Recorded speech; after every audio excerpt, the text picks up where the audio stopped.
આંગણવાડી બહેનોના માનદ વેતનમાં વધારો બુધવાર એટલે કે આજે 1 વાગે જાહેર કરવામાં આવશે. આંગણવાડી અને આશા વર્કરોના પડતર પ્રશ્નો મુદ્દે ગઈકાલે કલેક્ટર કચેરી બહાર ધરણા યોજવામાં આવ્યા હતા, જેમાં રાજ્યભરમાંથી મોટી સંખ્યામાં આવેલી બહેનોએ લઘુત્તમ વેતન માટે વિરોધ કર્યો હતો. આજે હવે સરકાર આ અંગે 1 વાગે ધરણા કાર્યક્રમમાં શું નિર્ણય લેશે તે જોવાનું રહેશે.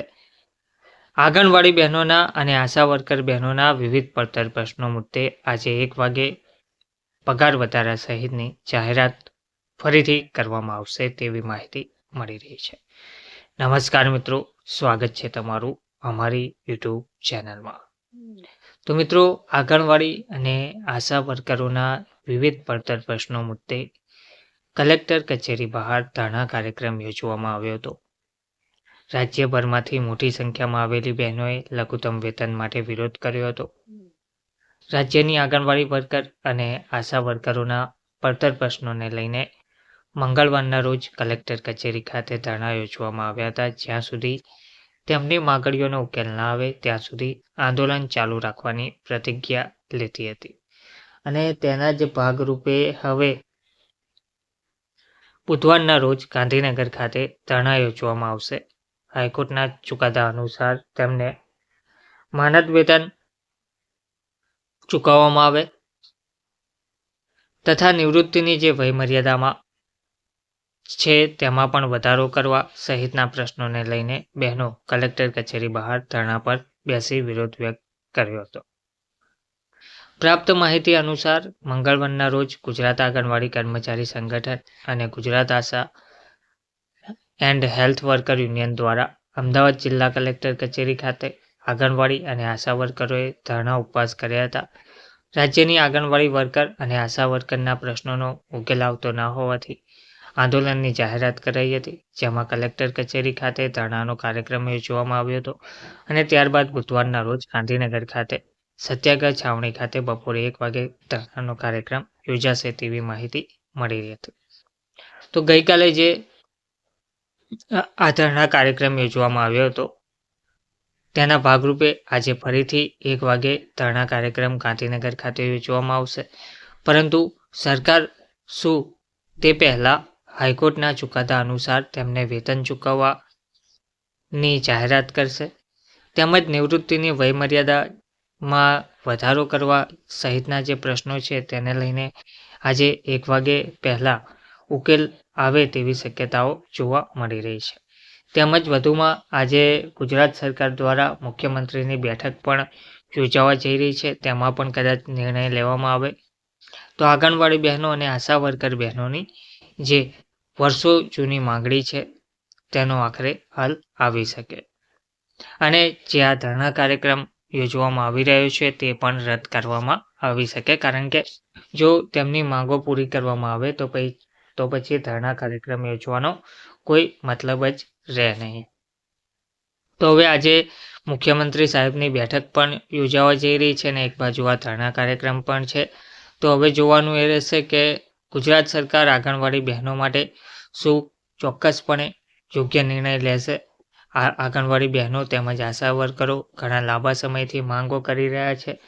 તેમાં ગુજરાત સરકાર દ્વારા આંગણવાડી વર્કરો અને હેલ્પરોના તથા આશા વર્કરો અને ફેસિલિટેટર બહેનોના પ્રશ્નોના ઉકેલની ખાતરી પણ આપી દેવામાં આવી છે.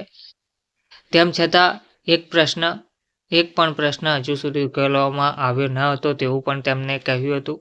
અગાઉ ગુજરાત સરકારે આંગણવાડી વર્કરો અને હેલ્પરો તેમજ આશા વર્કરો અને ફેસિલિટેટર બહેનોના જે પ્રશ્નો છે તેના ઉકેલ માટે ખાતરી આપી હતી, પરંતુ તેમ છતાં હજુ સુધી એક પણ પ્રશ્ન ઉકેલવામાં આવ્યો નથી, જેના પગલે અમદાવાદ કલેક્ટર કચેરી ખાતે 2 દિવસના ધરણા પર બેસવા માટેની મંજૂરી માંગવામાં આવી હતી.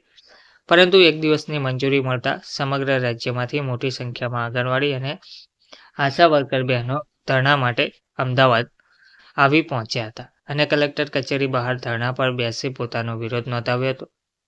હવે ગુજરાત હાઈકોર્ટે અને સુપ્રીમ કોર્ટે તેઓને કાયમી કરવા તથા લઘુત્તમ વેતન આપવાના ચુકાદા આપ્યા હોવા છતાં 6 મહિના થવા આવ્યા પણ તેનો અમલ કરવામાં આવ્યો નથી અને તેથી જ આંગણવાડી વર્કરો, હેલ્પરો અને આશા વર્કર અને ફેસિલિટેટર બહેનોએ જ્યાં સુધી માગણીનો ઉકેલ ના આવે ત્યાં સુધી તબક્કાવાર આંદોલન ચાલુ રાખવાની પ્રતિજ્ઞા લીધી હતી.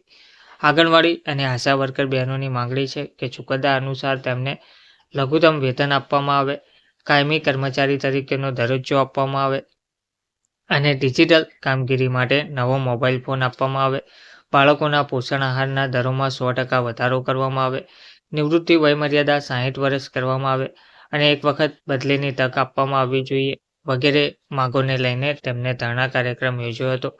આંગણવાડી બહેનોનું કહેવું છે કે ગુજરાત સરકારે અગાઉ પણ આ ધરણા અમે યોજ્યા ત્યારે તેમને મુલાકાત લઈને દરેક પ્રશ્નોના ઉકેલની ખાતરી પણ આપી દીધી હતી, પરંતુ હજુ સુધી ઉકેલ ના આવતા, પ્રશ્નોનો ઉકેલ ના આવતા આંગણવાડી બહેનો અને આશા વર્કર બહેનોએ આખરે આંદોલનનો માર્ગ અપનાવ્યો છે અને હવે આ તમામ જે માંગો છે જેમાં સૌથી મુખ્યત્વે લઘુત્તમ વેતન તેમજ કાયમી દરજ્જો, ડિજિટલ કામગીરી માટે નવો મોબાઈલ ફોન, બાળકોના પોષણ આહારના દરોમાં 100% વધારો તેમજ નિવૃત્તિ વયમર્યાદા જે હાલમાં ઓછી છે તેને 60 વર્ષ કરવામાં આવે અને એક વખત બદલીની તક પણ આપવામાં આવે જેવી 9 અલગ અલગ માંગણીઓ છે તેનો ઉકેલ લાવવા માટે આંગણવાડી બહેનો અને આશા વર્કર બહેનો માંગ કરી રહ્યા છે.